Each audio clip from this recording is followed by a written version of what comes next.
Alrighty. What's your name and where are you from? My name is Amy Pessia, and I'm the Executive Director of the Merrimack Valley Food Bank in Lowell, Massachusetts. And what are you doing here today at work? I'm working, Yes. and being the Executive Director of a small nonprofit, I do a number of things, from helping unload trucks to writing grants and assisting with grants, managing the day-to-day operations here at our warehouse. This is the Merrimack Valley Food Bank.org, MVFB.org. Exactly. And about how many people do you have working here? We have 9 folks on staff. Okay. Only 4 of us are full-time, the rest are part-time. Okay. And we shipped almost 2 million pounds of food last fiscal year. Yeah. And we do that through a network of member agencies. And our members, our customers, if you will, are food pantries, shelters, meals programs, day programs, and group homes. Okay. And those agencies, in turn, serve individuals and families in need of food assistance. Okay, so you're the central organizing committee almost. Exactly. You take the large percentage of the product in and distribute it out based on these people's needs. Exactly.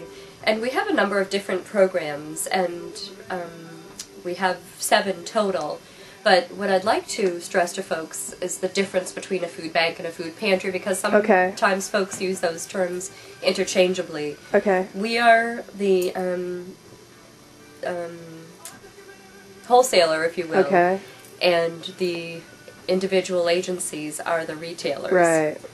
And a lot of folks have an idea in their mind about who needs food assistance. Okay. And that's another thing that we'd like to clarify, because folks might think it's just homeless people and unemployed people and exactly. Yeah. Sometimes folks think, well, they made their choices and now they're in this situation. Right. It's their own fault, basically. That's what some folks think. However, we serve so many different populations, ranging from expectant mothers to infants, children, homeless seniors, teens who are throwaways or runaways, folks that were attorneys making a terrific living, and either mental illness or another life-changing event made it necessary for them to use a food pantry. Yeah. Exactly.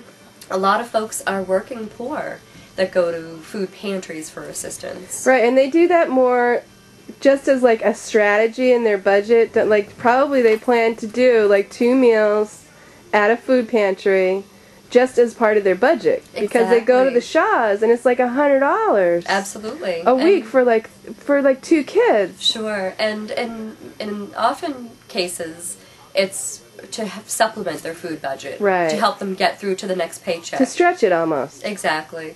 And one of the reasons that people that are working need food assistance is the cost of living is so high in this area. Yeah, you know, rents are the jobs and the wealth is here, but the cost of living is the rent.